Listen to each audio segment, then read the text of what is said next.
not exactly certain what I was going to talk about originally.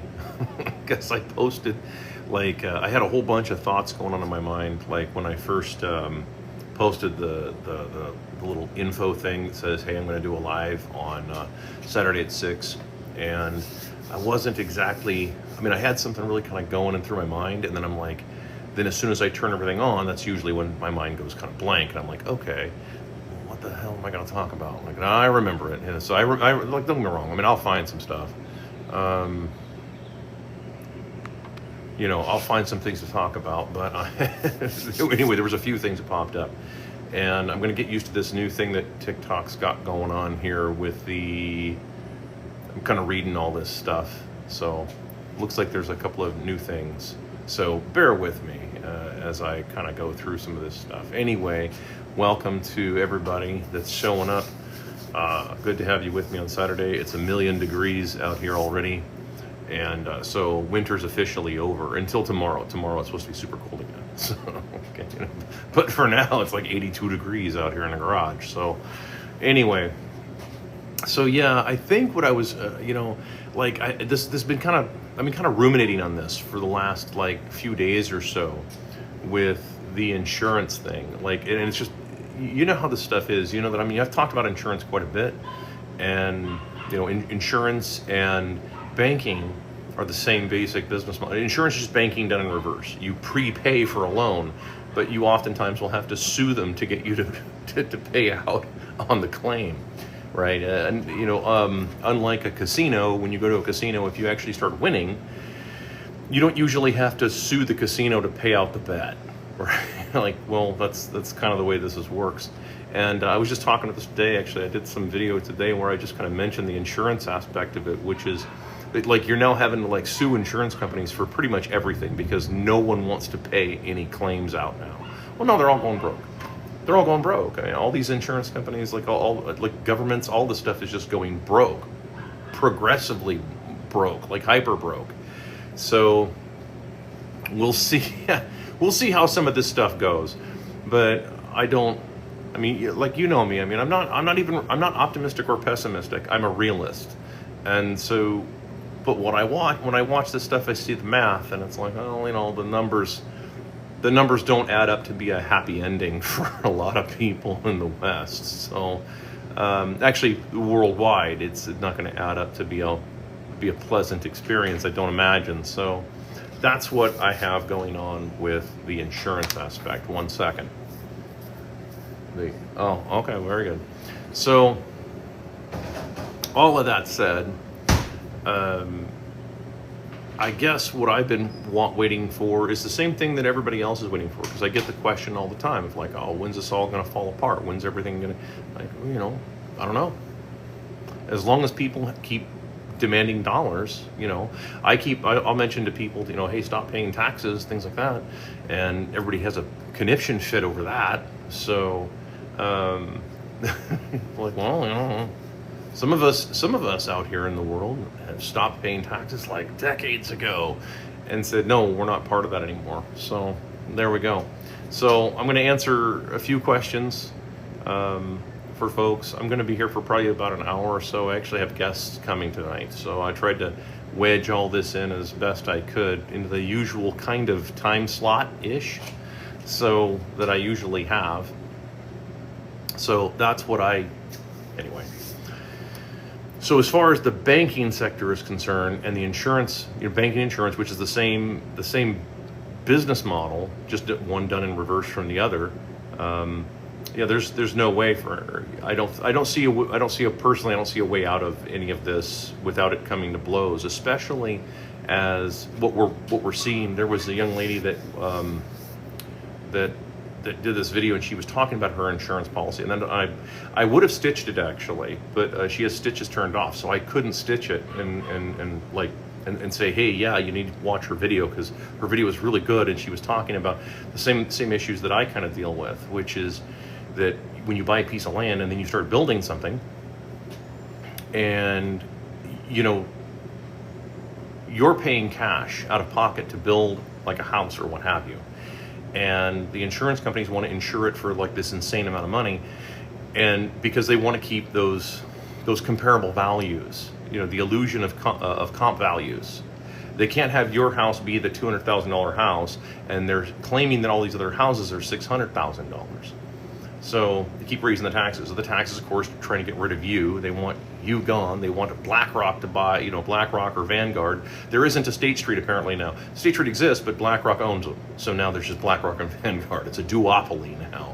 So they want to buy these houses up and turn everybody into a nation of renters, and I am avidly against that. In fact, somebody asked me to do a video, and I haven't got to them yet. They said, asked me about the morality of being a landlord. I'm like, I'm neutral on that. I don't really care whether you're a landlord or not. What I care about is that are you borrowing a bunch of money with interest, and you're overpaying for all these properties, and then you're getting so far outside the market that you're complaining now that you can't find tenants to go into these houses because you have priced yourself out of the market. So it's not a morality issue, it's a math issue. If the median income in the U.S. is what, 74,580, I think it's now household income now is median is just under 80,000. I think it's like 79,000. I think it's gone up a little bit since they did that before. But do the math on that. If you're trying to get $2,500 a month, you got to figure after taxes that's about $5K a month. So that's half of somebody's income that you're trying to charge for rents because you overpaid for these houses. So it's not a morality issue for me. I don't have any moral issue with what you're doing. It's a math issue. You're charging too much money for these houses. And it means that people can't save money, and if they can't save money, they can't then buy a property, which is just feeding into this nonsense of trying to keep a nation of renters. And you don't want that. You want a nation of people that actually own their properties. You get a more stable country that way when you have people that own the country that that they're told is theirs. How are you doing too? I think Canada is cooked. Canada's got some problems, no question about that. No question. Canada's got, but I mean, every country got some problems right now. Like all these countries, thank you very much. Sorry, I can't really say. Somebody gave me like this little flower thing. Again, one of these days I will figure out what all these little things that people give me. I'll figure out what they are, but thank you for them. But as far as Canada, I don't know enough about, I guess, the Canadian. I know the Canadian real estate market is crazy from what I hear. I hear it's like, it's just nuts up there. People are like the housing prices are just stupid. And the U.S., they're kind of trying to stabilize, but the markets are locked up, and it's because there's too many people trying to sell these houses. They paid $450,000 for the house. They're trying to sell it for $450,000, but there isn't any buyers for $450,000. There's nobody and they can't lower the price because a lot of times they've paid too much for these properties to begin with, and now they can't get out of it. I used to see this in the gun business. For those of you who don't know, I was in the pawn business for a long time, right? You all know the show Pawn Stars, right? I was in the pawn business for a long time, although I didn't take, Rolexes. I mean, I took some of that stuff occasionally, but most of what I did was gun related. And I would have guys come in all the time, and they would want to sell me like, hey, you want to buy this? And I'm like, okay, let's have a look at it. And they bought it, let's say, in 1994. Now, so for those of you familiar with the gun industry, a little bit familiar with the gun industry, you know kind of what happened in 93, 94. Prices went insane on a bunch of stuff. They went super crazy because of Bill Clinton. So Bubba came up with the gun control thing, and the Brady Bill, and on and on. And it created this the so-called assault weapons ban, etc. Okay, so it created this chaos, and it created this huge bubble in the marketplace because there was a shortage of supply, but there was a huge demand. Okay, so guys paid these insane numbers for like AK-47s and all kinds of stuff, and then they would come and see me in like 2005. All right, so 12 years later, I'd be at my store, and they'd come in and say, hey, you want to buy this? And I'm like, well, here's what I would be willing to pay for it. And they're like, oh, no, I need like $1,700. I'm like, dude, I can replace it right now for like $375. Like, there's no way I can pay you for that. Just I know you paid a lot of money. Swipe view, what are we doing? I don't know what TikTok's doing. Anyway, so they were trying to get all of their money out of it, but it's like you paid too much for it because you bought at the peak. Real estate is no different. People who are buying at the peak of all this, and worse, the banks who've been lending into all of this, have made it worse. So it keeps they have this vested interest in keeping these prices pumped up to the point of unreality like we see now. So they can't let any of that stuff come down, so they have to keep pumping these insurance premiums and like everything has to keep going up. It can never come down, it can never correct. How can you own it if they securitize everything? Yeah, see, that's the problem also. You know, how do you own all this stuff? Well, you're supposed to be able to own your property, and you're not supposed to have all this debt monetized. Collateralizing debt means that effectively you're kind of monetizing it. And when you do that, you create even more dollars into the economy. It's the worst possible scenario. So, like, if you let's say you have this idea, like it's pushed out. Whenever people like do really well, like let's say your portfolio or your real estate investments go up in value, whatever that means, people borrow against it. They're effectively monetizing potential gain, and then they're paying interest on it. So you not only have to pay it back, but you pay it back with interest, and it assumes that those prices are going to keep going up. Does that make sense? Come on. Let's see here.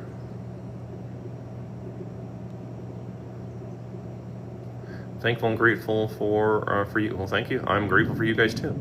There's thunder going on out here, so if I lose power, that's why.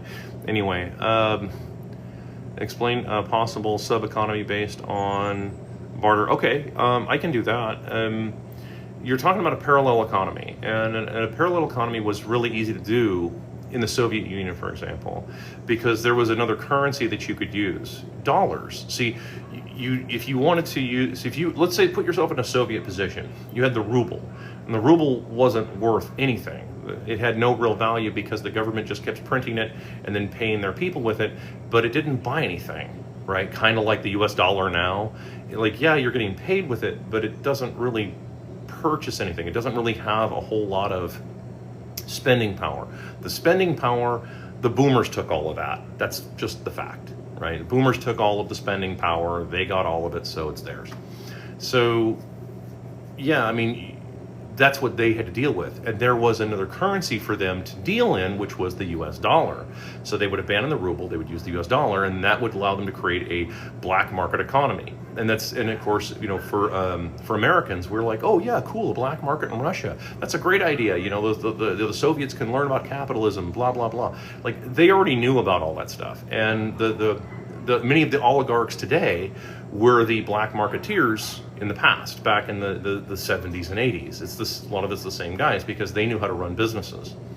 And by the way, you can look all this stuff up. You guys could. There's tons of historians that have done lots of history on the collapse of the Soviet Union and with the precursors to it. So I'm not the only one who talks about this. Like, there's lots of other guys that have pointed this stuff out, and so they had an opportunity to do that. There's not a whole lot of other opportunity of currencies to use except for orange internet money. You know, the name we can't say on the internet because apparently then, like, it takes everything that I say and shoves it into the corner, into like this super corner of the internet, and no one ever sees it, which is why I seldom bring it up. It isn't because it isn't a good idea. Gold is a fantastic idea too. Do that. Physical gold. The trick is that everybody has to keep then buying dollars in order to pay their bills. That's the problem. It's this. I've gone over this a lot. Whenever you have to purchase dollars, just like the Saudis, right? They agreed for the longest time to buy dollars first. This is the petrodollar idea. We have to buy dollars first in order to trade, you know, oil. We'll sell your oil for dollars. We'll take your worthless dollars. We'll give you oil that you want, and then we can be princes and sheiks and so forth, right? Like, that's, you know, we can have like 4 million princes or whatever they have. Okay, so that's how that worked. And that's getting harder to do since there's so many people that are trying to crowd into that space. right? Everybody, like, it would be very easy for me to, if you lived in my neighborhood and I said, let's get together and create a giant organized crime syndicate of people who live in our neighborhood, it would be very easy because most people go, yeah, I don't care. I'm done with the laws and the taxes and everything anyway and stuff. That would be easy to get people interested. It's harder to trust them because, like the Soviet Union, if you tried something like that, all it took was one guy to get pinched, and then he goes in, and then he gets threatened, and on and on, and they're like, well, you know, hey, if you give everybody up, then you get a nicer apartment. And that's how people haven't changed.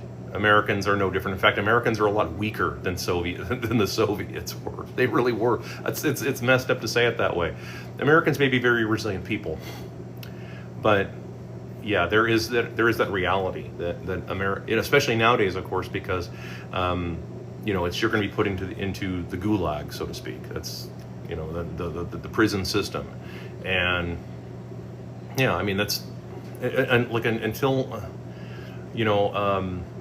The reason, for example, like, it's why people don't understand, like, why it is the Russians, whenever they had these, like, shootouts, right, that there was, like, you know, they'd fight to the last man. It's because, well, once again, in the Soviet Union, everything was a death penalty. Well, if you know you're going to get the death penalty anyway, why leave 10 people alive, you know? I mean, right? They can only hang you once. Does that make sense? So, that's and when, you know, when, I'd love to see more Americans thinking like that, but I don't think it's going to happen. It's going to be younger men. If it is any Americans who do it, it's going to be younger men that start thinking like that, and a handful of women, believe it or not, that are pretty strong-willed women that are like, you know what, I'm tired of this. I'm tired of waking up and going to this job I hate. I just want to be a mom and a homemaker and so forth. And there's a lot of women that are approaching that are starting to say, you know what, this is a bunch of crap. I don't like doing all of this. You know. So there we go. What would its effect be? Well, its effect would be better for people, because then they actually learn about commerce and they learn how to run businesses, which I'm big on that. I'm big on the idea of people learning how to run businesses, because it takes time to learn how to run a business.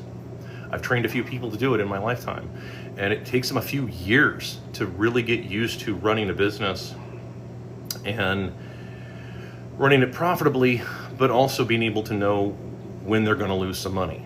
And yeah, it does happen. Not every transaction in business is a home run. I mean, you do lose money periodically. There's the lightning. So we'll see what else we'll see if we hear anything shortly. This thing went past me. Let's see. I'm an entrepreneur. Everything has failed for me except media. Yeah, I mean, I could see that. There's a lot of things right now that don't work because so many things are subsidized. Let me give you an example. Eggs, right? We're all big on egg prices, right? And that's the big thing that everybody's like all freaking out about now, is about the egg prices. So on my farm, on our farm, you know, we're going to put a bunch of chickens out there, and we will have lots and lots and lots of eggs for sale. Now, I have done the math on all of this. It ends up being more, you know, it ends up being kind of expensive to have eggs, you know. It works out to be a little bit more than what the store is. That's not a greed issue. That's just when you figure the real costs to be able to pull this stuff off. A lot of food in general has been subsidized. It's been subsidized indirectly, and it's indirectly subsidized through, you know, massaging the whole shareholder thing and a bunch of money coming in from opaque investors, things like that. And so it gives the illusion of having the costs come down. This happens in restaurants all the time.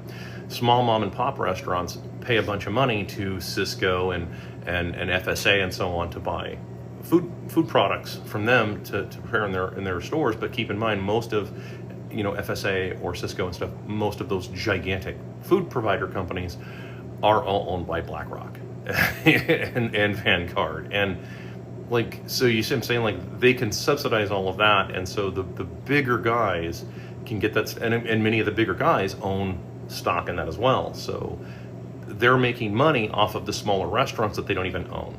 It's really a messed up situation when you don't own the means of your own production, okay? Or that's for my commie followers, for my capitalist followers, when you're not vertically integrated, okay? Even though it means the same thing. But yeah, I mean, entrepreneurship is tough right now because so much of your competition is subsidized.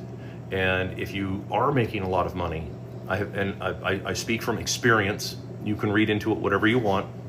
I speak from experience. If you start making money in something and they're not sure how you're making money, but they see that you're making money, you will be investigated by the FBI.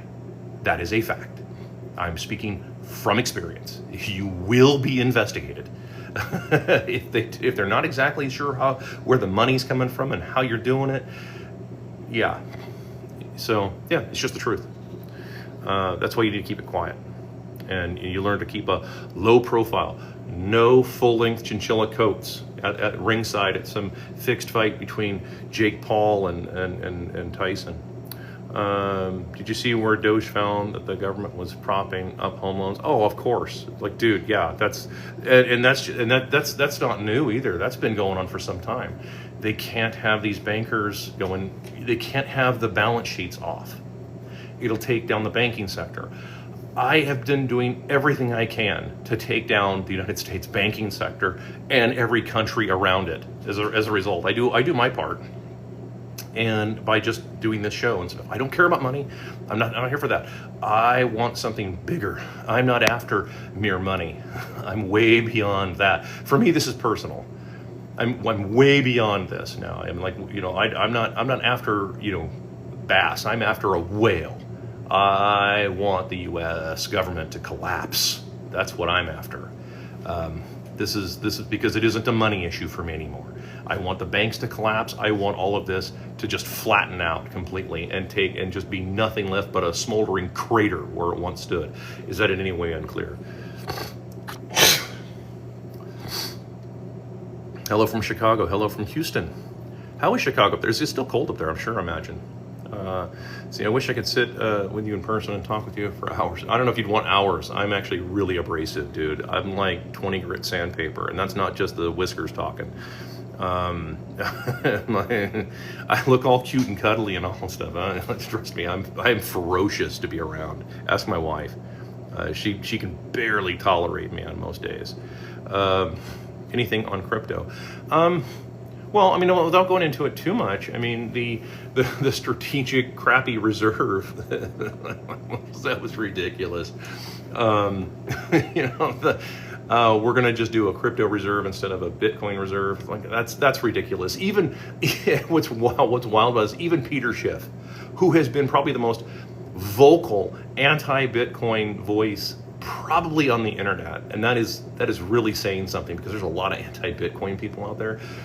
He's probably the most anti-Bitcoin, and even he said, dude, what good are these other coins? Like, these are garbage. They're not even Bitcoin. Bitcoin he may have a bunch of problems with Bitcoin, but it's like, dude, those are not Bitcoin. Those are garbage.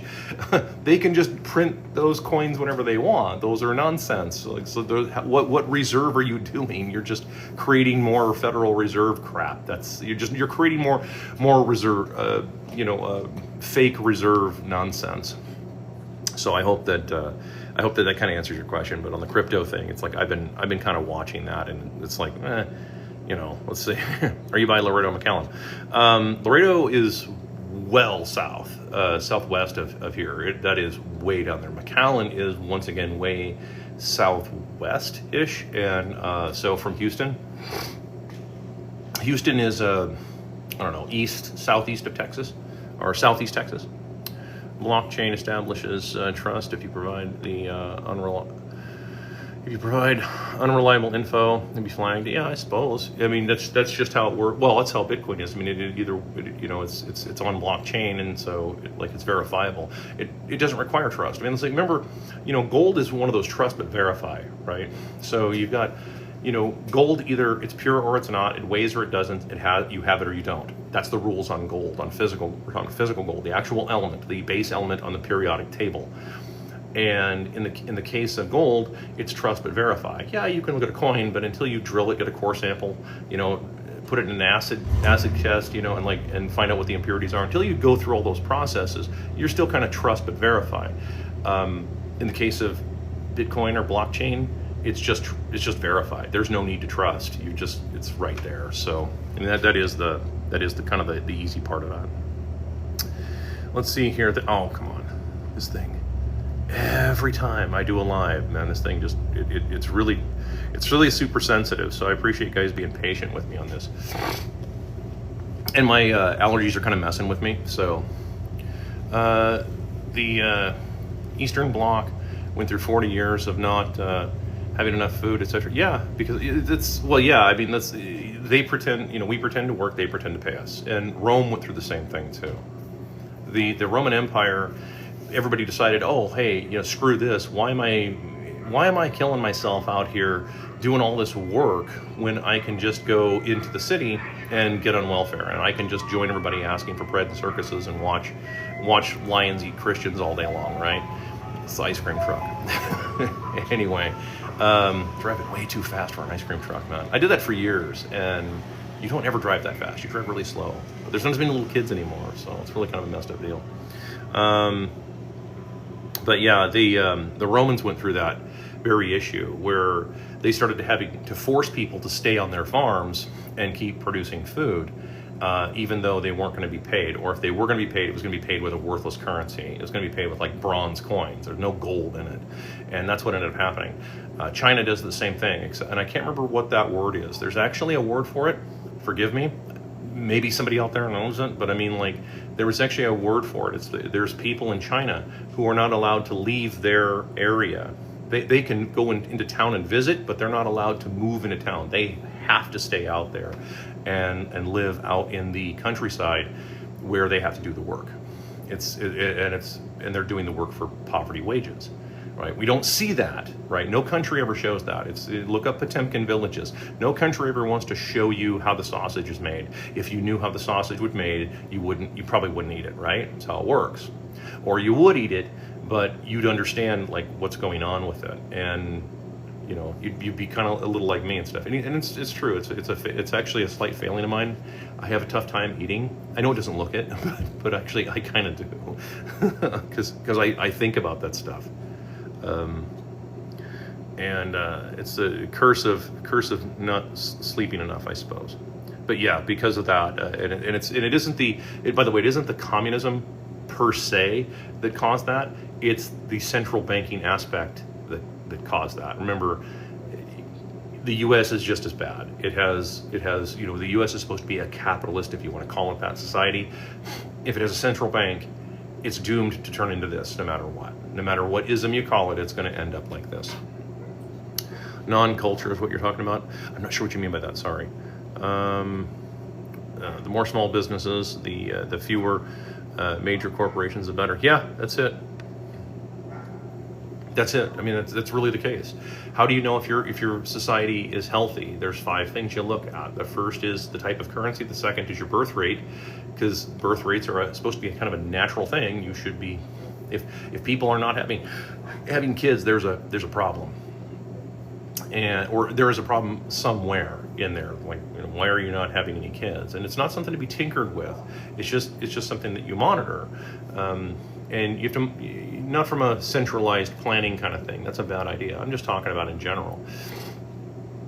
And then, of course, the third thing is your small businesses. And if you don't have small businesses, or your small businesses are constantly failing all the time, there's a problem. And it's usually because they don't own any property, which, by the way, is number 4. Yeah, because if your businesses own their property, their buildings, you know, and their equipment, everything that sits on the land on which they own and they work, it's much easier to have a slow year, right? I mean, think about it. Like, if you didn't have, I posit this question, I think it was yesterday on the other platform, formerly known as Birdsite. And I put this question out there, and I showed a picture of my old farm, actually, where I said, how many people have a house on, let's say, between 2 and 10 acres. So nothing huge, no big palatial estates. We're not talking about that. We're not talking about, like, you know, old school Dallas or Dynasty kind of stuff. We're not talking about that. Just like 2 to 5 acres, 10 acres, something like that. Okay, so pretty reasonable. 10 acres, for those of you who don't know, that's 660 feet by 660 feet. That's all that is. That isn't super massive, okay? So if you had, how many people have a house that's paid for, they don't have any debt or any taxes, and they just own all their stuff? How many people live that life? It's probably, according to that other sites, you know, AI, It's not even 1%. It's probably like 0.001%. It's that few people that have that. That's huge when you think about it, because that was perfectly normal not that long ago. 100 years ago, that's not that far back. People did have that. They didn't have big taxes and all kind of stuff, you know, like they didn't, and they owned their property. They didn't have tons of debt. Like this world, this life we live now, where everybody is like just up to here in debt on everything, that's a relatively recent phenomenon. If we talk to my younger people here, how many of you are out there that are watching me right now, because you're the ones I'm talking to? Sound off in the comments. How many of you are like under the age of 35? Okay, so that should be a big number of people. If you're under 35, you have to understand, as a Gen Xer growing up, and ask any Gen Xer, they'll tell you this.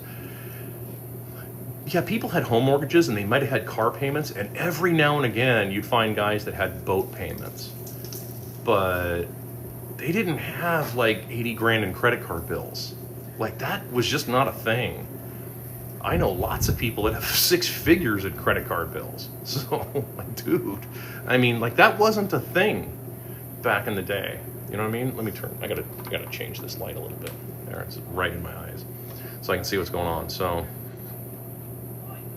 let's see, piece of pie here. Haven't bought eggs in years. Why not? They're a superfood. I actually love eggs.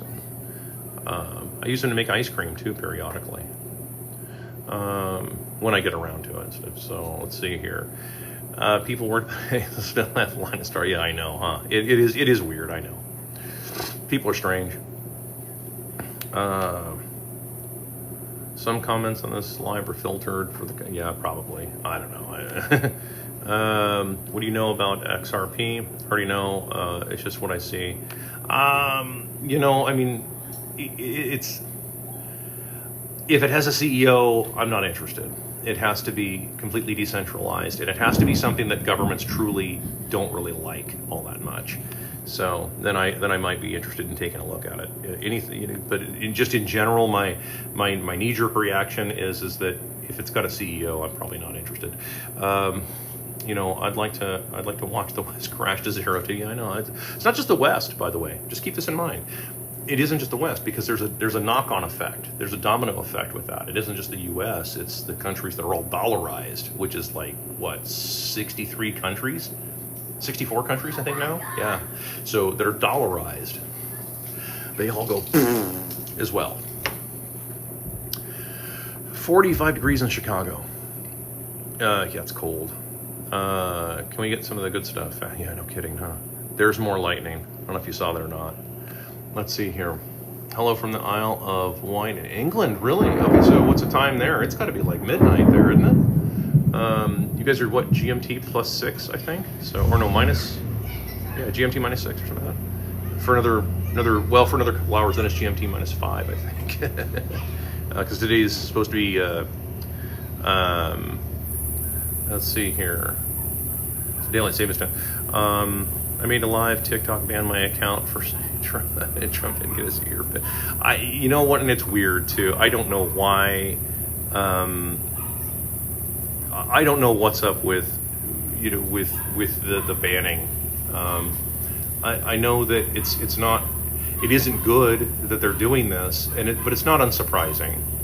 Anybody who doesn't fit a narrative, I certainly don't fit a narrative, and I've taken as many steps as I can to try and skirt it, and I have to rely on the viewers to kind of read between the lines some of the stuff that I talk about. It doesn't always work. Sometimes I have to just come out and just flat say it. And I've done a few videos like that where I just come out and say it. But I try to get people to read between the lines, because it isn't just me. You have to cross-reference this stuff with other other people out there, because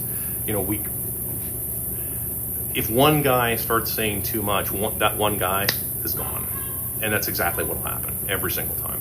Will Bitcoin hit 100K? Probably go right back up to 100K. I don't see any reason why it wouldn't. I mean, I guess the question is, is the government going to stop printing dollars? If the answer is no, then the answer is probably yes. Come on, what happened here? How far back did this go? What the heck, man? Oh, here we go. What's going on with gold?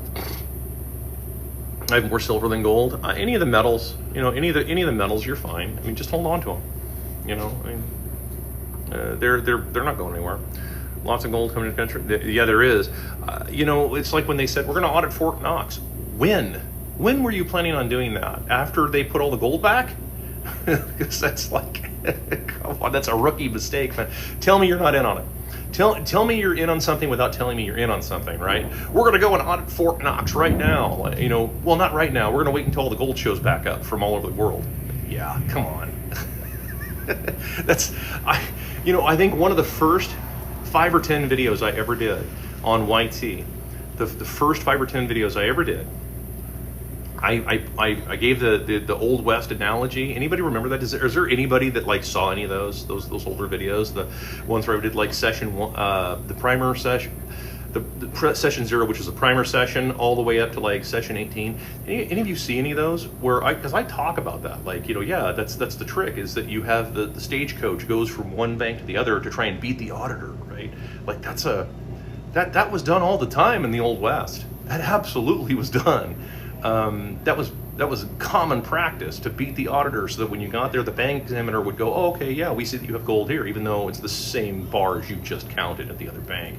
So you're double, triple, quadruple, quintuple, you know, dodeca, double counting everything. I mean, that's just how it is. So yeah, ice cream. Yeah, actually, I'm making ice cream tonight.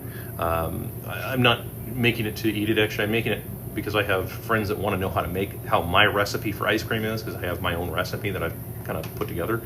And yeah, I said, yeah, I'll show you how to make my ice cream stuff. There's no preservatives, there's no nonsense in it. It's just ice cream. It actually will melt, unlike some of the ice cream videos that I've seen recently where it's like the ice cream never melts. Are you asking me if I back the blue? No, I do not. I've been very vocal about that. I don't think I could be more vocal without getting rated about my non-backing of the blue. I think that what a lot of those guys have done, unfortunately, they should be quitting. Many of the guys that are police really should be quitting their job immediately. I think that what they're doing is absolutely horrible. And I don't mean that what they're doing is horrible, like doing a horrible job, or that they're horrible people. I'm saying that the industry that they're in is absolutely horrible, and it is very destructive to the American people. And it is. It's very destructive because it's selectively enforced. It's not evenly enforced for everybody, and that's a problem. And there should be very, very, very, very few laws out there. A society, if you want to judge how civilized a society is, it's by how thin the law book is, not by how many volumes of libraries you can fill with laws. That's not a sign of a civilization. That's a sign of tyranny. That's a sign of oligarchy. That's what that sign is. That's Hammurabi. I mean, like, that's all been tried before. All of this has been tried before. There's nothing new under the sun, I promise you. For you younger people that are, again, under 35, I'm just telling you, everything that's happening now has happened before, and it's happened several times. We have more sophisticated advancements in technology. We have more sophistication in technological advancements, but the pieces are all there. It's all the same pieces, and many of them are all the same players. Many of them are, God help me, all the exact same families involved that are part of this. And this is why the faster this collapses, the faster we can go back to normal. The trick is that at that point, then it becomes the Ben Franklin thing. A republic, assuming you want to have a republic again, I would caution you on anything else other than a republic, personally. But if you have a republic again, it's a republic if you can keep it, and that's how it always works. It always comes out to that. If you can keep it, meaning that takes a culture. And that's not a color. That isn't a race. Seriously, that's not. That's a culture.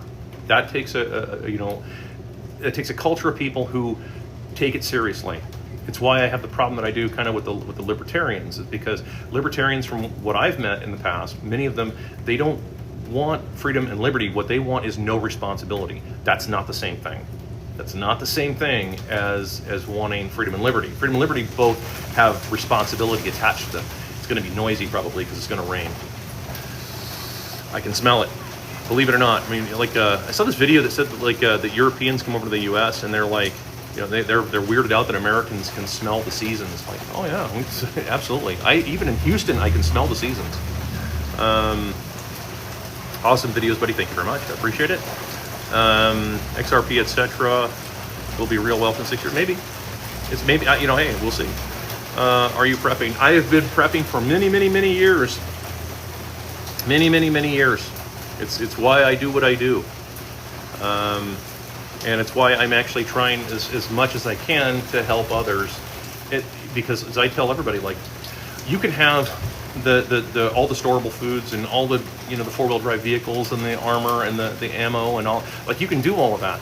But if you don't have this right first, that stuff's just going to be more of a liability and a burden to you. You got to get this right first. You have to get your mind right. You have to get your mind around this stuff. And education is critical as a result of that. Education doesn't come from a school anymore. That's stopped. Anybody going to schools, get out as quickly as you can. You know, I would tell any younger people, even kids like age 8, 9, 10, get out of the schools. They exist to destroy your minds. That's exactly what they exist for. Extra Homes just sent, just to rent out like Airbnb, only goes so far and then the home starts selling. Yeah, that's exactly right. At a certain point, you max out the market. The market, you expand to the point where the market eventually doesn't, there's not enough people to support it, and especially in a declining economy. What's an economy? It's just people. That's it. That's all an economy is. Whenever you hear somebody say economy, they're referring, just substitute that word for people. That's it. Because an economy is just people engaged in commerce. That's all an economy is. When you break it right down to it, because without the people, there isn't an economy. It's sort of like that: if a tree falls in the woods and doesn't make a sound, you know, no one there to hear, doesn't make a sound. It's sort of like that. You kind of have to have people involved in the economy, otherwise it really doesn't matter. So it's kind of how that works, right?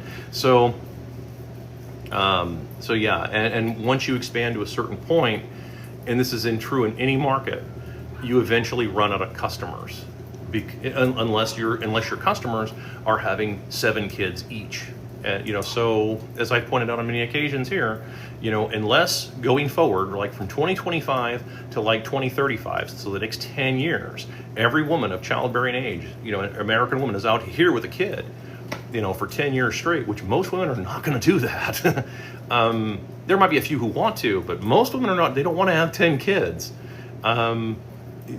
Yeah, it's not going to work, you know. So you're going to have a declining economy. I just saw the stats recently. I guess it dropped to 1.62 birth. So the birth rate's declining even more, and it will probably decline even further in the next 5 years. Not just because of the clot shot, but because of just people just not having kids because they can't afford them.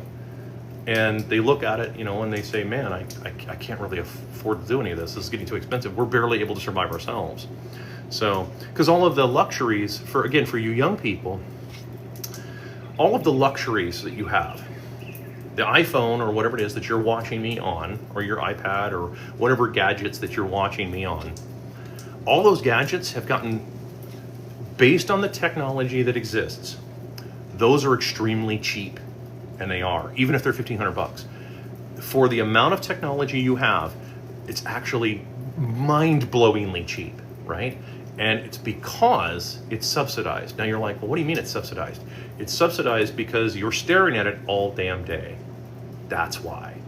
Your eyeballs watching your phone, which means that there's ads and all this other stuff, that's what's offsetting all of that technology price. Does that make sense? I hope that makes sense, okay?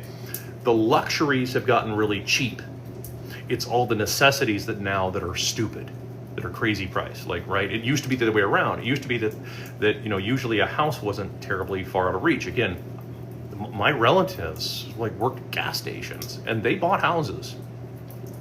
No joke. I mean, like, and people think I'm lying when I say this. Like, dude, I'm dead serious. I think one uncle right now worked at a gas station, and he was the only one who worked in the household. His wife worked part-time at well, they don't exist anymore, but it was like a pharmacy. They don't exist any longer, these little individual one-off mom-and-pop pharmacies.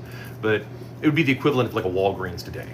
And she worked part-time, and they bought a house and had 3 kids. Now, they weren't rich, but they were able to pull that off. So, and they didn't come from money, I promise you on that. I guarantee you they didn't come from money, because like, I grew up about as poor as you can grow up in the West, and I will assure you they didn't come from money. So they didn't have any, there was no trust fund that was offsetting their bills. I mean, like, they were broke as everybody else, but they managed to make it work. And so those kinds of necessities were pretty inexpensive. You could make them work. But now all the luxuries are super duper cheap because of all the subsidy, you know, from the app creators and so forth, and all the back end money that they're making off all this stuff. And now the necessities are crazy expensive because there's no place to make any money off of it. So now it's just prices keep going up. Let's see here. Some baby boomers have that. Yeah, I mean, maybe. Well, again, remember, the part of the deal was no property taxes. How many people have that? How many people have no property taxes? It's to my knowledge, it's like the Amish. I think the Amish are about the last group of people left that don't have property taxes, because their lands, if I'm not mistaken, are on land patents. So a little bit of history lesson for those of you who don't know what a lodial title is, or a lodial title was, or a land patent. What that was when you purchased some land from the government. This is, again, back in the day, so that like way back in the day, like in the 1800s kind of thing. And what you did was you purchased it for like $2 an acre. I didn't stutter. That's a real number. It was seriously like $2 an acre, and it was just to record with the county that you owned it now. And then they would issue what was called a land patent, or a lodial title, and that meant that you actually owned it, like for real owned it. As in, you owned all the minerals, you owned the water rights, like you owned it.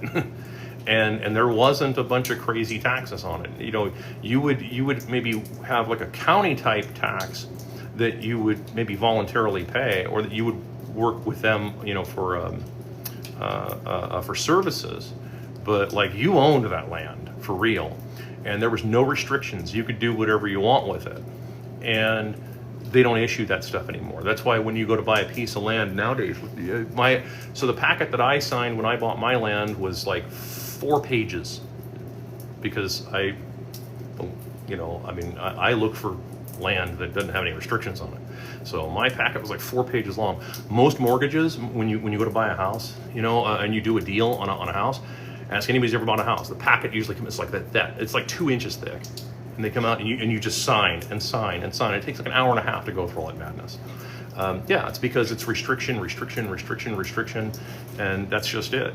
And it used to be there wasn't all those restrictions. So yeah, that's just it. And so, to my knowledge, the Amish and a few others, you know, and a handful of people, you know, I remember there was actually a property I was looking at. It was 160 acres. No, more than that. It was 240 acres. And I was looking at it, and that was on the original deed signed by Grover Cleveland or something like that. It was the original deed, you know, when the family went west. And yeah, I mean, and that would have been really cool. I couldn't afford it. It was out of my price range, unfortunately. But, you know, yeah, I mean, that would have been really awesome, because that actually, when a piece of land like that transfers, it does transfer the actual title. And then so the county doesn't really tax you. That you can agree to do business with the county, but it's a different kind of taxation. So we should be able to build houses. Yeah, absolutely. And the thing is that I don't know why more people aren't, younger people. I mean, like, I don't think it's ever been easier to build a house. Let me qualify some of that statement. Don't go off running off half-cocked on this one.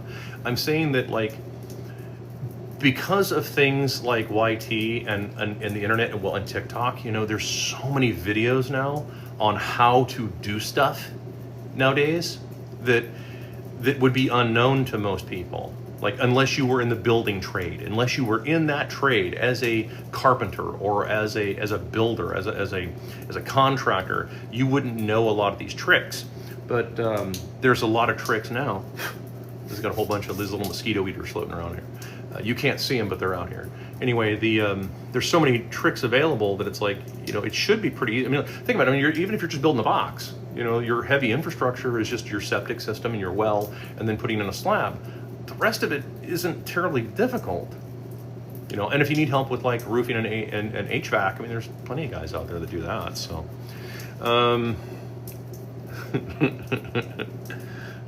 thank you for whatever that was, that little hat. Anyway, 26. Yep. So let's see here.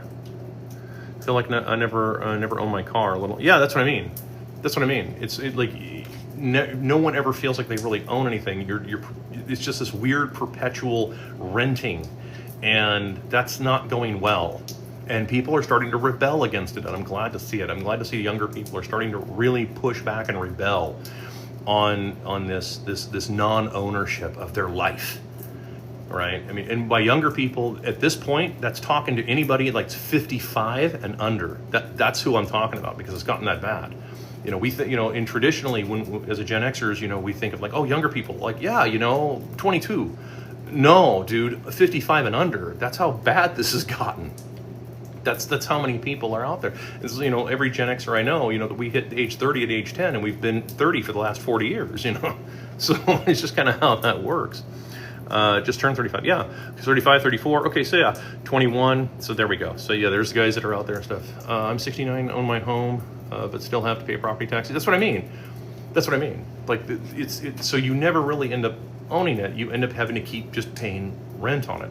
And I'm glad to see more people that are really starting to push back on this.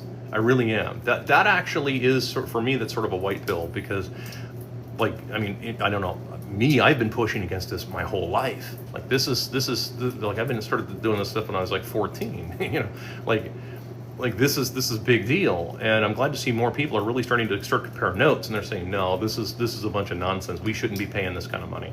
Not all the time. Governments can figure this out. Government can live with less. How about that? How about they just live with less? Instead of like just these weirdos who say like, oh, well, if they get rid of the income taxes, what do they replace it with? How about nothing? How about you replace it with nothing? How about you replace it with spending cuts? How about you replace it like actual spending cuts? Not this nonsense, this hype we get from the orange man. No. Actual spending cuts, as in like, I don't know, cut the U.S. military in half. Actually, probably by 75%. At this point, you don't even need 25% of those guys. I mean, that's for real. You can cut all that stuff. Sell off all that equipment and everything to the American people. You know, American people can drive around in Humvees and Deuce and a Halfs and Oshkoshs all they want, and I mean, that stuff should be selling for like $25, you know. So like, there you go, and the American people can pick all that stuff up, you know, right along with all the weapons and hardware and everything else, all the Stinger missiles and javelins. Took like 21 to get my first car. Yeah, that's what I mean. Like that's just it. Wasting money on Uber. Yeah, no kidding. Yeah, and it's a two-way street of waste, actually, because the guy who owns the Uber and drives the car around, so he's losing money too on that, because Uber's a fake business model. Most of that money is absorbed in Uber. You know, that's just it. I want to believe Saylor is one of the good. I do too. I don't know him. I'd like to believe that I'd like to believe that he's being altruistic to a point. I'd like to believe that he's, or I don't want to say this.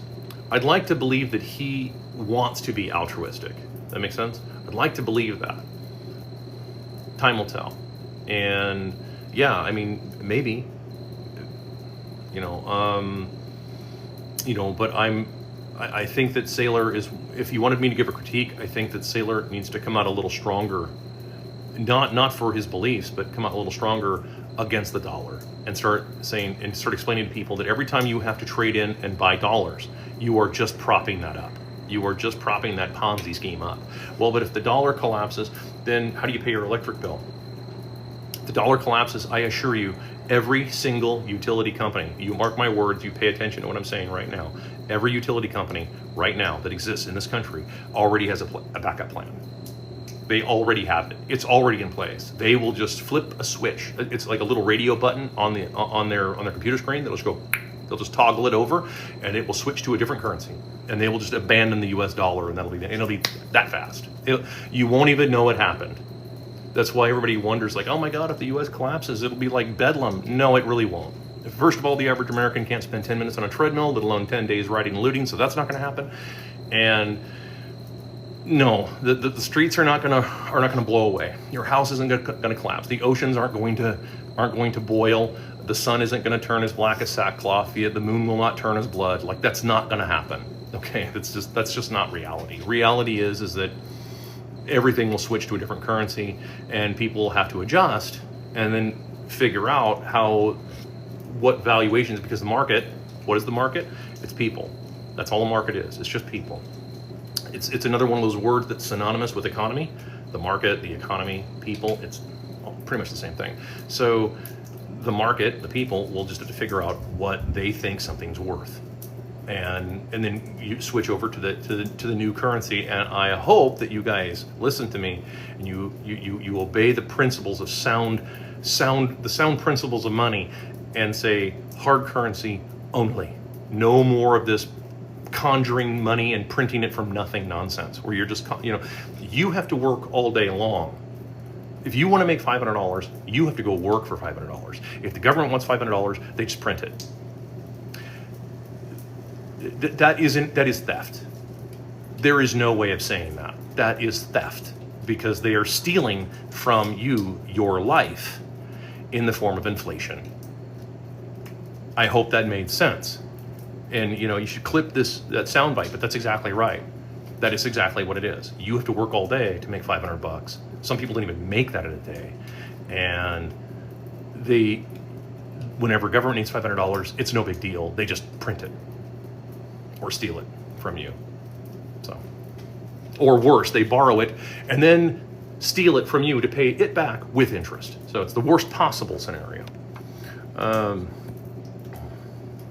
I thought this was this video, I thought it was a video. No, this is live actually. So no. Let's see, I have chickens, yep. I think we had 25 chickens at one point.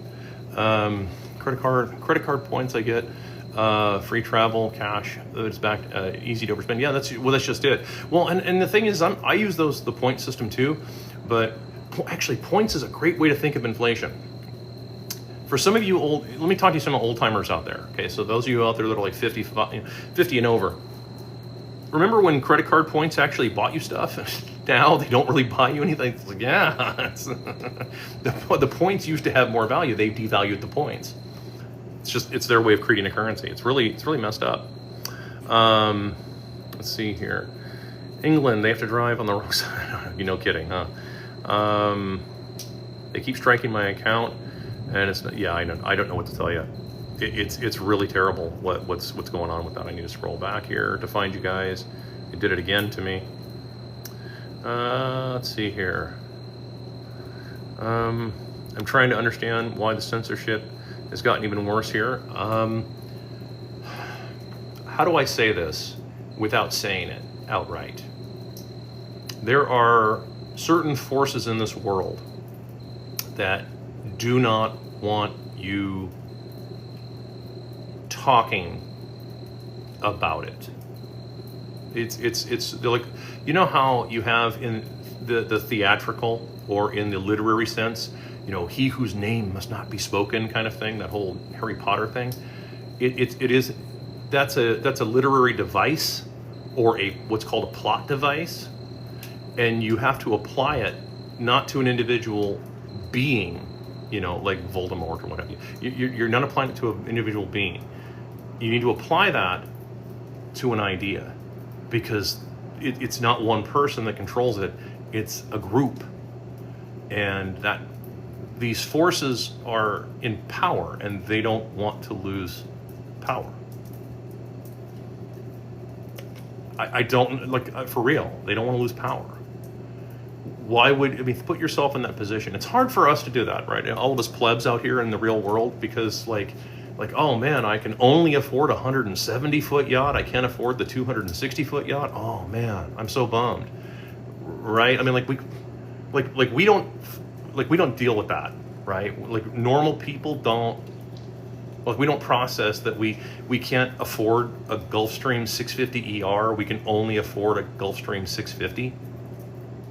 Right, we don't process that stuff, because it's like, dude, that's so over the top that it just doesn't mesh with who we are, because we don't live in that world. Yes, I'll move the puzzle piece, TikTok. There we go. So because we don't live in that world, it's hard for us to relate to these people who don't want to lose that kind of power. It's an addiction. The type of addiction that they have, they're money junkies. And they have an addiction to this wealth and power. It's not prestige, by the way. It's status. Let's be clear on that. It's not prestige. Prestige is something that you have by virtue of actually being yourself. Status is doing all the crap that impresses people. Big difference. Okay, so they don't want to lose any of that. And worse, many of them are third and fourth generation trust fund kids. And a third and fourth generation trust fund kid mentally is no different than a third and fourth generation welfare kid. It's the same mentality. So, yeah, Voldemort. Yeah, no kidding. Let's see here. I'm trying. Nothing's in the Herald. Yeah, nothing's in the Herald. I thought about that too. I thought that'd be awesome. Like, man, I mean, if you're gonna audit Fort Knox, take Geraldo with you. I mean, resurrect his career from the dead. Come on, it'd be really funny. But no, there's gold in there. There is. I mean, let's be real here. Let me give you my opinion on it. The gold will be there if they ever do that. I mean, who knows? They're probably not going to do it, but there is gold in there. The problem is, how many times has it been leased out? Who is it promised to? Because those contracts are not public record. Those contracts will never be public record, because usually in the contract it says you may not speak of this contract, right? That's how that works. So if you get good at maritime law or what's called merchant law or international law, you can put literally, and I do mean the word literally in the most literal sense, you can put literally anything in that contract. I will let your imagination fill in the blanks of what literally anything means. And yeah, it's all the most horrible stuff you can possibly imagine. All that crazy stuff we used to see on rotten.com back in the 90s, okay? That's what's in those contracts. That's exactly what's in those contracts. And you can put anything in there, and you can put in there also that you may not speak about this. And if you put the right signature on the right piece of paper at the right time, then you're kind of bound by that. At least that's how they see it. Now, again, I bring chaos personally. If I were president, the first thing I would do would be to pull the doors off of the Oval Office. It'd be the first thing I'd do. And then I'd put everything, I'd put it all on Livestream.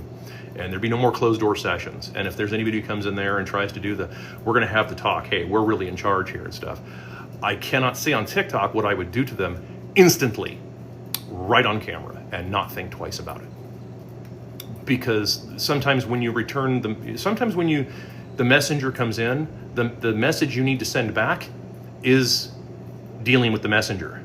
I know I look all cute and cuddly, but trust me, I have very little patience for that.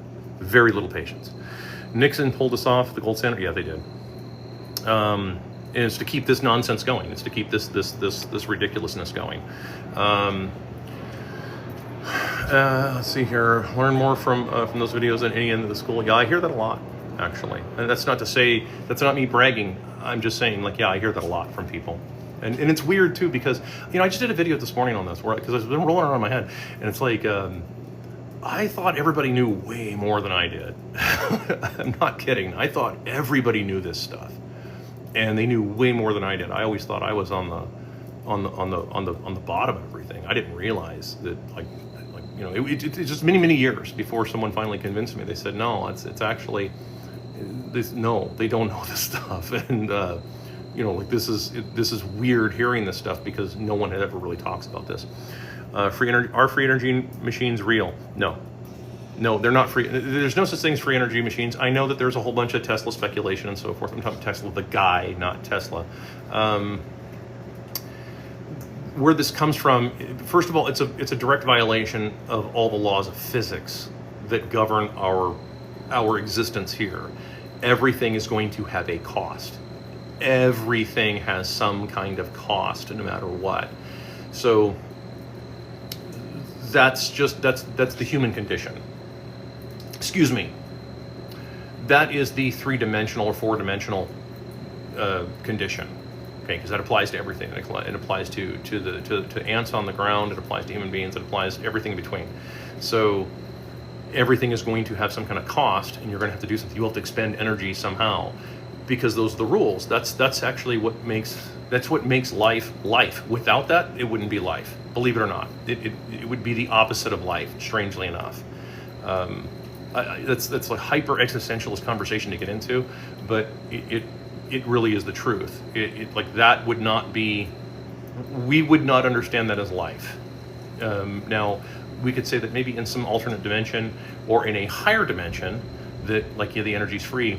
But then again, it's like if everything is free and easy and everything is awesome, we've been over this before. If you followed me for any length of time, or if you've seen me unbox dogs, the Australian podcast, for my Aussie fans, not Aussie, Australian. Anyway, if you've seen me talk about this stuff before, you would be in a situation where you would be so bored, so insanely bored, if everything were on tap, and that's it would be why you would want to come to some place. Think of Earth like a vacation from boredom, if you want to think of it like that.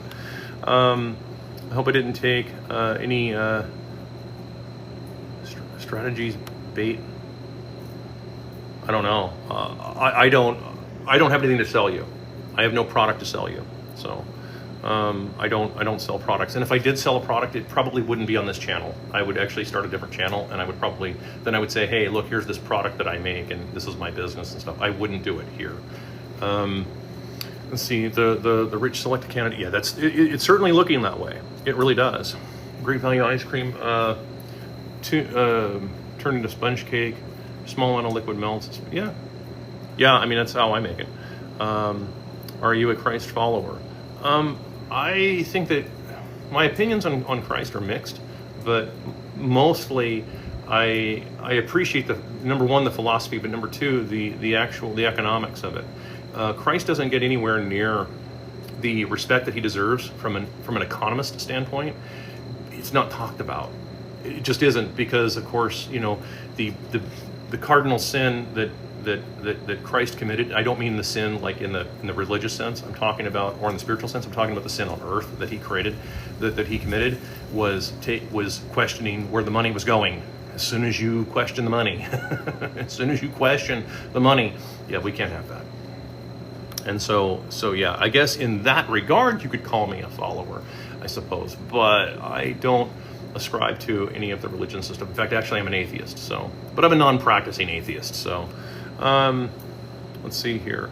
Would landlords be ethical if it was debt-free? Okay, so I remember I was going to answer your question. Actually, I just hadn't got to it. I remember you from a different video. You asked me that, and I will answer it here. Yes. I mean, so look, if you think, it's not a matter of ethics. In fact, I answered this earlier, but I'll just touch on it really quickly.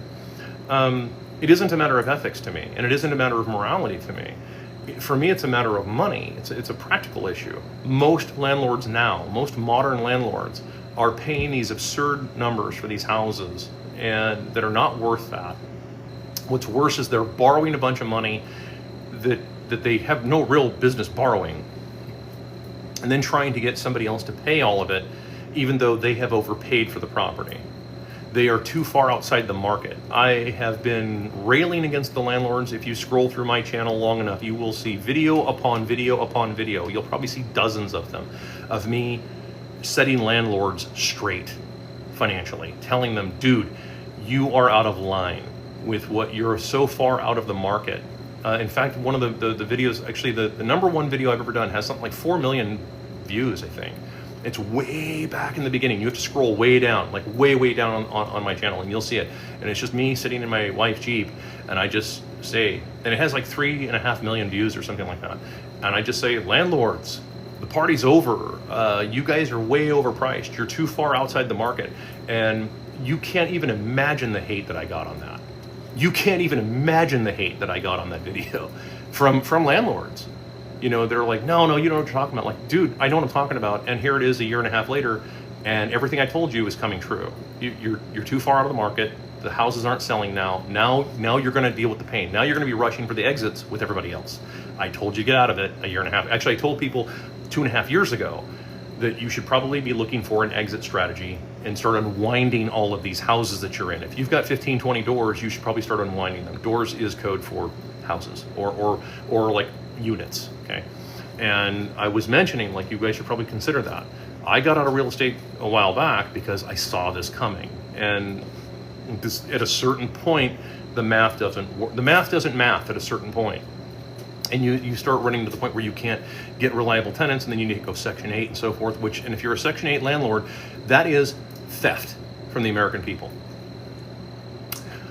That is theft from the American people. Like, no, it's subsidized. No, that is theft, because the government has to first steal it from people who work to give it to you because you're charging too much money for your rents. Is that in any way unclear? That is exactly what you're doing. You're asking all the American people to subsidize you charging too damn much money for your rents. You should be bringing, well, but they can only afford $200 a month. Then that's all that building's worth. And if you paid $400,000 for a house that only rents for $250 a month, that is your problem, my friend. That is not the American people's problem. That's why you don't do stuff like that. That's why you don't be stupid. It's why you listen to it's why you treat it like a business. What is a business? It's really simple. You have to provide a better product at a better price than your competitor, and none of you are doing that. Are you providing a better product at a better price? Hardly. What you're doing is you're just buying a house and then trying to charge a bunch of money for it. You're not in business. You're a parasite. I'll repost this video like I usually do, and you guys can go clip that section out too and send it to all your landlord buddies. You know, and they can hate me all they want, but dude, it's the truth. That is the business truth. It's just how it is. If you followed just 10 commandments, you wouldn't need jails, or, well, yeah, actually, you need to follow like one commandment. Just treat other people the way you want to be treated. You know, just be excellent to each other and party on, dudes. So there you go. There's 2 commandments for you right there. It's spelled right. Yeah, only in the South. That's it. Great to see you live. Thank you very much. I know I'm way behind, by the way, on all of these. Just so you guys know, I'm probably like 20 minutes behind on all of this. So the Bible is immoral, probably. I mean, everything's immoral depending upon what you how you want to look at it. How can inflationary economy transition to a deflationary hard currency without sending us into the flames? It cannot. It cannot. Nope. That's a fantasy. Sorry. No, it's gonna suck. So I'm watching you on my 100-inch TV. Yeah, no kidding. $1,400, $1,200 off. Yep. It's the truth. I mean. That's the weird thing, right? 100-inch TV is like $1,400, but your rent is like $2,500, and it's like the whole thing got turned upside down. Everything got turned, and it's horrible. And it's just because of rent seeking, profit seeking, where there wasn't that much profit to begin with. But when you have a bunch of people who go to the airport Marriott and they're convinced, like, yeah, go into real estate and make passive income. What the gurus forget to tell people, conveniently, is they forget the people that take them seriously. It's like Timothy Leary in the 60s. Any of you remember Timothy Leary? I wasn't around in the 60s either, but like, look up Timothy Leary, right? Selling consciousness, for like, what, $1 a hit or something like that. And it's like, Hunter S. Thompson talked about this in Fear and Loathing in Las Vegas, both in the book and in the movie, by the way. The movie's pretty accurate to the book. And that, what about the people who take that seriously and say, yeah, hey, I mean, like, all these visions I'm having, like, I'm going to take all this, like, what about those people? This is the same thing that I would suggest to the people who take the airport Marriott gurus seriously. What about the people who do take you seriously? But they don't understand the nuances, because it takes time to teach nuances. You cannot put that in a weekend seminar. It is just not possible. It's not possible. It takes years. Ask any protege of mine. Like, I mean, it takes years to follow this stuff, to understand it. And you start to get a feel for the market, because the market does have a feel. What is the market? It's just people. The people have a feel, right? I'm not talking about groping people. I'm not talking about that. I'm just like, there's a sensation you get about the marketplace, and you know kind of what it'll afford and what it won't afford. You know what people will want to pay for and what people are not going to want to pay for. You just learn this kind of stuff. You get a sort of a sixth sense about it. That is a normal, healthy thing, and that's when you achieve like an artisan level, if you want to call it that. And so, yeah, I mean, that's what ends up happening when they don't do this kind of stuff. So, Illinois wants to pass 30 years of paying property taxes you don't pay anymore. Yeah, that's what I'm saying. Yeah, so the theory being, like, let's say your property taxes are $2,000 a year. So you have to pay out, if I understand this right, you would then pay like what, 60 grand. If you came out of pocket $60,000 so they don't go bankrupt, here's the problem: a lot can happen in 30 years. I would not trust those people. I would not trust them any further than I could throw them. That's what's really horrible about that, is that they can't be trusted. None of these people can be trusted. None of the people who are the elected officials that you have elected, or that the people have elected. Remember, government is your collective greed and incompetence, right? That is all governments are. They are your collective greed and incompetence. The bigger the government, the bigger the greed and the bigger the incompetence. That's how it works. So if you don't have big greed and big incompetence, you have a very small government. If you have that, well, then you're going to have not very much greed and not very much incompetence. And I wouldn't trust any of these people any further than I can throw them, especially people from the Chicago outfit.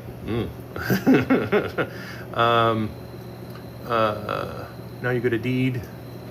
See, there's too much land vacant. There's tons of vacant land everywhere. 650 million acres belongs to the government, or they claim that they own it. They claim 650 million acres. So, I mean, you could give basically 20 acres to every family, and there would still be tens of millions of acres available that would just nobody would be living on, right? And as I posit this question, because they're like, oh, but the national forest, blah, blah, blah. Like, you know what? I got to tell you, if you gave me 160 acres of woods, let me tell you how much clear cutting I'm going to do. About an acre in the center. That's about it. The rest of the trees are going to stay. And I'm going to take care of them. Actually, in fact, I can say I could go tree or what is it, Entish, whatever it is. What's that big tree guy, Treebeard in Lord of the Rings, right? I can do that. Be a shepherd of the forest, sure, I can do that. I mean, I have no desire to cut down a bunch of trees. Same thing goes with the desert. Why would I want to cut down a bunch of saguaro cactuses? Cactuses, cacti, I think it is. Anyway. Let's see here. But yeah, a lot of that vacant land belongs in so-called BLM, Bureau of Land Management, etc. Permit stop building, yeah, that is true. It's hard to move to areas that don't have a lot of permitting.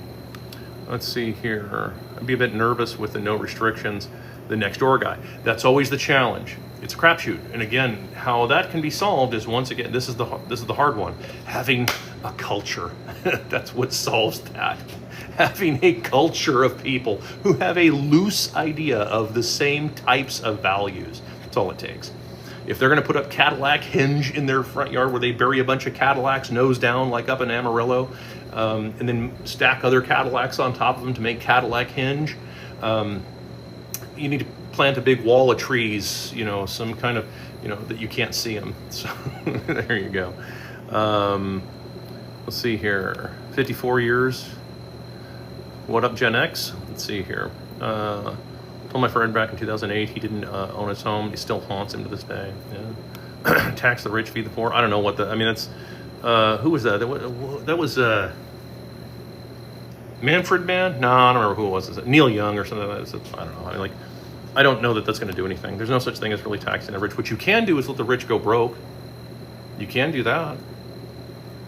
You don't have to have a system to do any of this stuff. You just need to not bail anybody out, and they will go broke very quickly. Because most people don't know how to maintain or manage anything. And that's just the truth. So, howdy. So yeah, that's all you do, is you don't have to tax the rich. You just stop bailing the rich out. And I will assure you of this. If all the government spending stopped today, if every single penny of government spending stopped right now, how many so-called private businesses would be out of business within a year? Probably almost all of them. So let's see here. You got to be in for about another 10 minutes, and then I got to go inside. Just so you know, I have guests that have shown up. I built a home, and every time everyone said, "Wow, is it expensive?" A few years. Yeah, it's not. That's just it. It really the hardest infrastructure for people who don't like. So for you younger people that are listening to this, really look into that. I'm serious. Look into the idea of maybe buying like a few acres somewhere, like way out of town or something like that, and look into what it would cost to put in some infrastructure, like a well and septic and so forth. Look into some of that stuff, because sometimes that stuff is actually, once you do the heavy duty infrastructure, the rest of it is not terribly expensive. You can start with a smaller house and add on, or you can do like what a lot of people do is they build like a small shop, and they just live in the little shop for a while they build something a little nicer. Like lots of people do that. Tons of people do that. I'll be doing that. I'll be actually documenting all that as well. So just keep that in mind. So let's see here. Do you think the U.S. government will ever end property taxes, or will ever properly tax the rich? I don't think it's necessary. Again, you can just let the rich go broke. Like I said, I mean, just when you stop bailing them out, hard money ends all that. Seriously, hard money ends absolutely all those gimmicks, because then there's no way to bail them out. If there's no way to bail them out, they just go broke on their own. They implode on their own. Greed eats itself. That isn't an existentialist thing. Greed eats itself. And so you don't have to try and like tax everybody. You just let them implode. They will, promise. And you believe in giving 10% to the church. I think that if you support the church, you should give them 10%. Wherever you're, wherever you want to place that. Church is a business. Careful how you spend your money. Well, that's true. Is there a legitimate way for us to have a country worth fighting for? Yes. You fight for land and family. That's true. Let's see here. You are a genius. I don't know about that. I was born pissing myself just like everybody else. Let's see here. If money is the root of all evil, and time and money are, and time is money, and women take all your money, women are the root of all evil. Well, that is a question for the philosophers, and I'm not a philosopher. I mean, I don't go down I know I'm given that sobriquet all the time of philosopher, although I'm not more a physicist than anything else, but I could certainly see the connection. I'm a small landlord. I charge a fair price for my property is paid off. Yeah, well, that's what I'm saying. And again, remember, like hashtag not all landlords, I get that.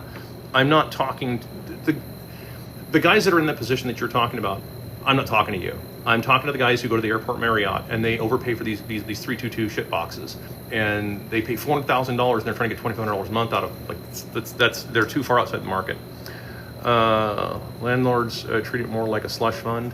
I'm not sure what that comment, that wasn't commented for me, I think. Well said, thank you. Aren't the rich propping up real estate and restricting building through zones?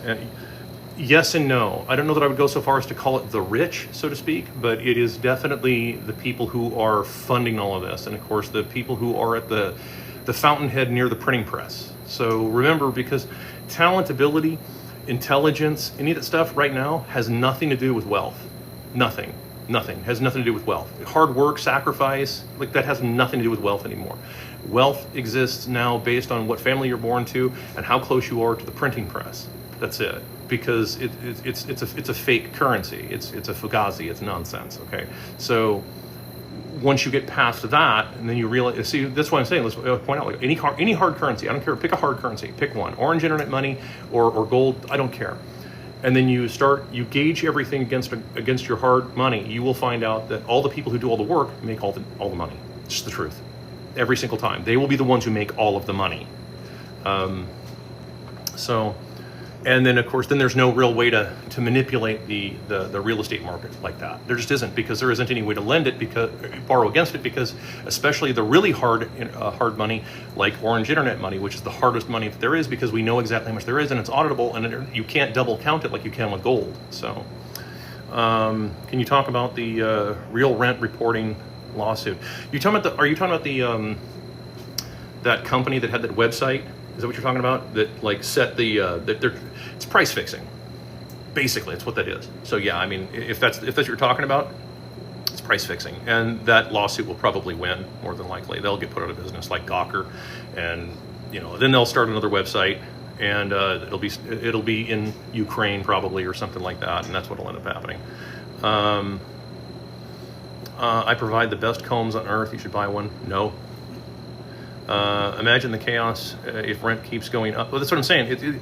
It's creating a social problem. It's already creating a social problem by having the rents go as high as they're going because they're too far outside of the median income.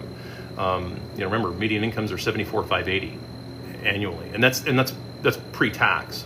So when you take taxes out of that, it's not even $5,000 a month. And when half of your money going to rent, like, dude, that's not sustainable. Landlords are more like Darth Lords, and they can be. Again, I'm talking probably like 90% of landlords. Sometimes the rent seekers, and those are the people I'm talking to. I'm not talking about the people that are I'm not talking about the little old lady who has an extra house who moved into a nursing home and she has a house she's renting out. That's not who I'm talking about here. Financial physics for El Presidente. You don't have enough money to pay me. There isn't enough money on this planet to get me to do that job. Oh my God. The only way I would ever do that job would be on my own and be on my own terms. And trust me, you'd absolutely hate me because there would be no more bailouts. I promise you that for anybody. You can go build your stuff, but you ain't getting bailed out for anything. What would you advise for parents that keep telling their kids that they had it just as rough as them? Well, tell them just that. They're not going to believe you. Kids never believe you. They'll never believe that you're telling them that. They'll never believe. They're always going to think that you had it easier, and it's just not the case. It's easier in certain regards. I mean, my rent as a Gen Xer, my first rent on my first apartment was $415 a month, and I thought that was horrendous. I didn't know how I was going to pay that. Like, that was crazy high, and I was really shocked when it went up to $515 a month. That just about crippled me. So there's a relativity involved there, and it's going to be tough. It's tough to explain relativity to kids. So it's why it's one of the problems I had with Interstellar, actually, believe it or not, among others, that I had with Interstellar, but in terms of physics, but I don't go. For the record, I'm not an astrophysicist. I don't fit into the category of astrophysicist, but I do understand time dilation, and I had a problem with that. Let's see here. That being said, I'm guessing, I'm having to edit that for you. Everything being expensive compared to, yeah, it is. If you want to compare apples to apples, you just look at look what the currency won't buy. It is much worse, arguably, now if you're a young person starting off, and especially if you've been told your whole life to go to college and get a degree, and it's going to be easy, because that's not what happened. Right? As a Gen Xer, I was told probably 100 times, just get a degree in anything, and then when you get out of college, some company will hire you, and you can pretend to work, and you can work in a corner office and do nothing all day long, and that may have been true in the 60s, because that's what the guys who worked on the factory floor, when they looked up in the office, they saw some college kid, who in their mind wasn't working. So it's a perception thing. Perception is reality. So that's what they would tell their kids. So every boomer told all of Gen Xers and millennials to just go to college and get a degree in literally anything. I heard that probably 50 times. But what happens if everybody does that? When I was 16, I asked that question. I said, well, what if everybody goes and gets a degree? And I was met with a complete nothing, stone silence, because that's the problem. If printing money solved problems, then printing degrees would solve stupidity, and it's just that just doesn't work. It's a saturated market. Major daily. Let's see here. You may not be typical. I may not be. Who knows? I came into this world the same way everybody else did. So I'm the product of circus folk. My dad ran the tilt-a-whirl at a traveling carnival. That's not a joke either. I'm not kidding. That was the breeding stock I came from. Will the government ever let the rich go broke? Probably not. Not willingly. Not willingly. That's why you have a Second Amendment. But that's why you had a Second Amendment. I don't know, you don't have any Javelin rockets or Stinger missiles, so it's going to be tough to enforce all that. And at any point, the orange man can get rid of all that, but he won't. So, I mean, you guys know my opinion on this. I take no prisoners on that. I was just as hard on Silver Alert. So that's, what's his name, Biden. I was just as hard on him, and Obobo before him, and Bush 1, Bush 2. Like, I don't know. You can go back the last 60 presidents; they all sucked, and right along with the last 60 Congresses. Let's see. I always enjoy your lives. Keep up the good work. Thank you very much. It's very nice of you. Thank you for all these hearts, whatever these things mean, though. By the way, whoever's doing that, thank you. How does Congress under $200,000 become multimillionaires? Well, we all know how that works. Magic, right? They caught a leprechaun. I mean, yeah, they were chasing after Lucky Charms and caught a leprechaun. That's how they got rich like that. No, it's just theft. Come on. I mean, that's exactly how it works. What should I do with my 401k at 50 years old? Okay, so we're the same age. You have 401k. I can't really tell you what you should do. I can tell you what I would do. So I won't tell you what you should do. I will tell you what I do. I prefer hard assets, like actual hard assets. I'm not a big fan of these overinflated stock prices because the stock market is so grossly overinflated right now. The amount of money that has been pumped into all of these companies. I'm not talking about blue chips, even though all of the blue chips are grossly overvalued. There's a reason Warren Buffett isn't buying stock. There's a reason why he's sitting on like this mountain of cash. What is it, $390 million or $1 billion in cash that he's sitting on? It's because these companies are so grossly overpriced for what they are. So even the blue chips, even the so-called Magnificent Seven, they are all insanely overpriced. Well, if those are overpriced, what do you think that all of the smaller stocks that are trading at like $2 or $3 are? They're probably overpriced by hundreds of percents. They probably should be trading at like a penny. They seriously should be penny stocks, most of them. And so, and your 401ks, generally speaking, are a fund. They go into a mutual fund, a hedge fund, or they go into a fund of funds. Peter Lynch called it the fund house, where it's a fund of a fund of a fund. Like, I mean, that's just madness, right? You're just shotgunning, you're just blasting money into the markets. Well, that isn't a strategy. That's kind of it's casting a net, right? But I mean, your nets, you don't just pull in the herring, you also pull in the tires too. Like if you pull in boots, tires, and motor boats, and like whatever else is down there. And so it's not a very effective strategy. So I'm a hard asset kind of guy. I would only tell you what I would do, and again, it also depends on the amount of money you have, and also if you already have your house, your car, and all that stuff paid off. So I mean, there's a lot of factors. So I'm officially not giving you financial advice. I'm going to tell you what I would do. If I had a 401k and I had, let's say, my house paid off, my car's paid off, and I didn't really have any other real appreciable debt. I'm not talking about like the $5,000 Jovies. I'm not talking about that. I'm talking about like anything like in the big numbers. Okay, anything in like 6 figures or something like that. And you have a 401k that is substantial. Let's assume if you're 50, it's probably 6 figures, I imagine. I would very seriously be looking into some kind of hard assets personally, and I would be trying to divest myself of what we're seeing within the stock market. The stock market may probably continue going up.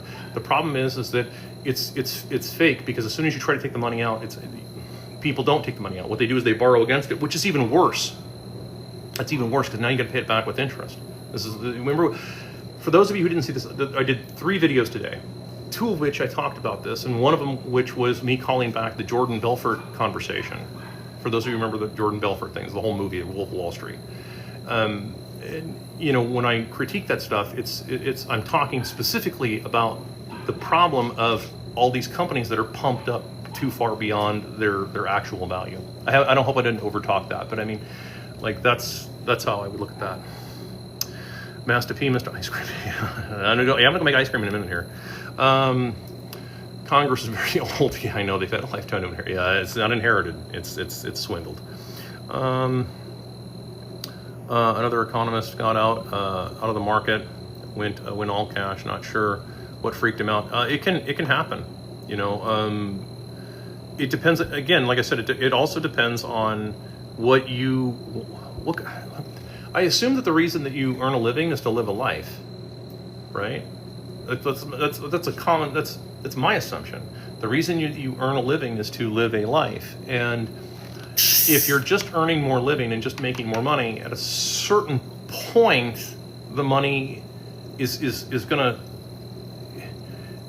It's sort of like things that max out, right? I mean, steaks only get so thick and juicy. Houses only get so big and comfortable. Cars only ride down the right-hand side of the road so nice. Pieces of ass only get so good looking. At a certain point, you kind of max out, and eventually you want to have some kind of life.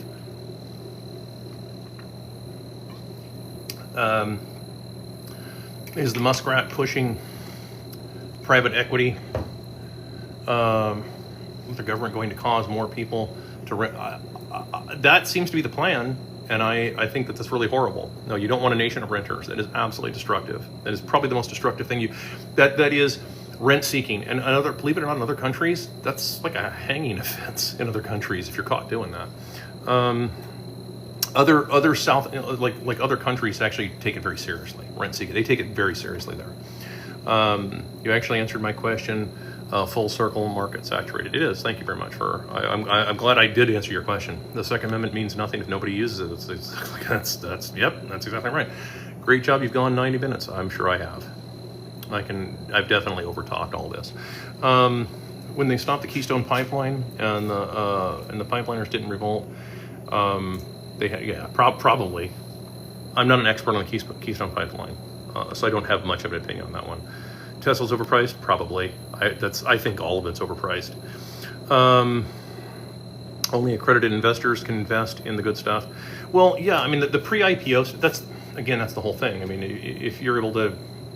I just explained how to run a scam today. I'm not telling you to run scams. Please don't misunderstand me. For the record, I am not telling you to run scams, but I did a video today wherein I explained exactly how to run a scam if you want to do it. If you want it for educational purposes only. I'm not telling you to do this because I also left out a few key pieces. So if you do that without doing those things and stuff, you will get caught, I promise you. Isn't that the system is to inflate the bubbles and they pop and do it again? That would be roughly what they call kind of the business cycle, but that's an unhealthy business cycle because they're creating an artificial business cycle. The normal business cycle does this, and that is normal actually. People flood into a market and then it gets inflated, and then the weak hands go under, the strong hands stay around, and that's how you get the best people. That's how you get the best doctors, right? For real. It's like if you want to, you wash out your doctors by doing that. And colleges used to do that, where they would try to wash out people so that they weren't just giving medical degrees to anybody who showed up. They tried to wash them out, and yeah, so that's the market is a nice filtration system. Think of it as water going through clay. It takes a while, but it's pure when it comes out. Yeah, don't throw rocks at cars. You can run red lights all you want, though. I think I did a video on that where I told everybody to run red lights, and a bunch of people are out there running red lights now. Do it safely, please. Can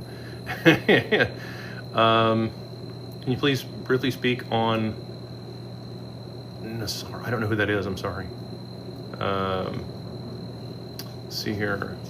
Trump ran that scam, created a business, casino.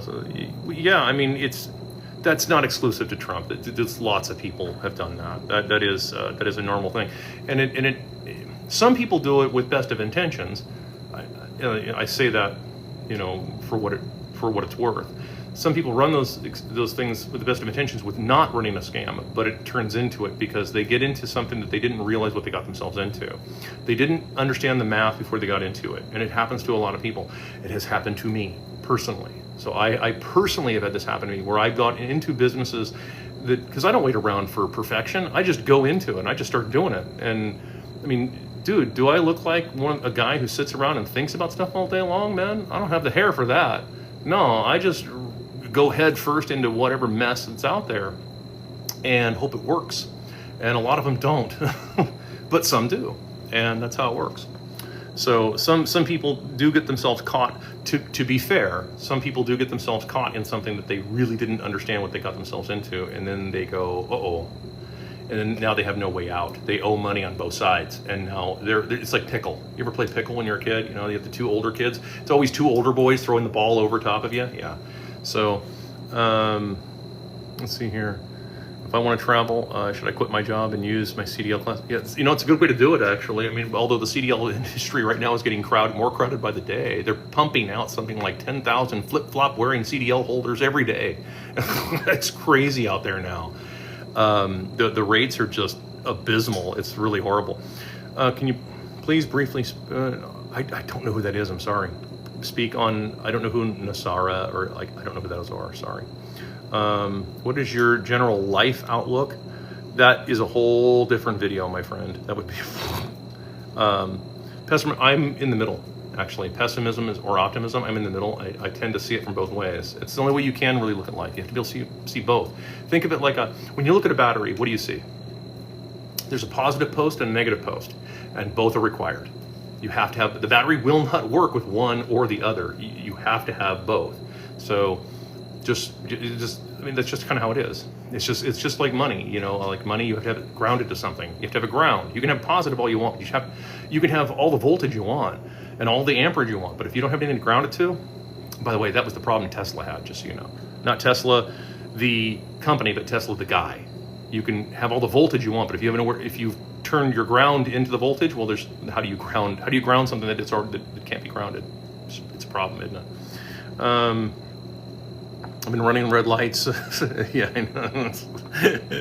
Please be careful when you do that kind of stuff. Do look both ways before you run the red lights.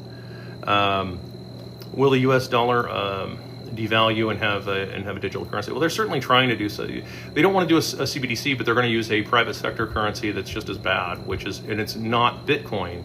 It's going to be, they're going to try and do it with these other things. These are all just scams. Sorry, they are. Like, if it has a CEO, it's probably a scam, more than likely. It's usually just an unregistered security. Your 10 minutes was like 20 minutes. Yeah, I know. I'm actually trying to get caught up with it. Is the stock market crashing? I don't know about that. I mean, who knows? Who knows what the market's going to do? There's no way of knowing. I would say that they're going to continue to try and prop it up as much as they can. They're going to destroy small businesses even more, and then just pump a bunch of money through opaque investors to the markets to prop it all back up. Who knows? Monday probably be record high Monday. Oh my God, look at that stock market. Meantime, everybody else is going broke, but look at that stock market. Pocket inflation at its best. Guys, it's been real. It's been fun, and I appreciate you guys hanging out with me and stuff. All of you who showed up. It's actually quite a few of you showed up today. So anyway, and I'll be back another time, maybe next Saturday. We'll see how it goes and everything. So you're very welcome. You're very welcome. Have a great night, guys.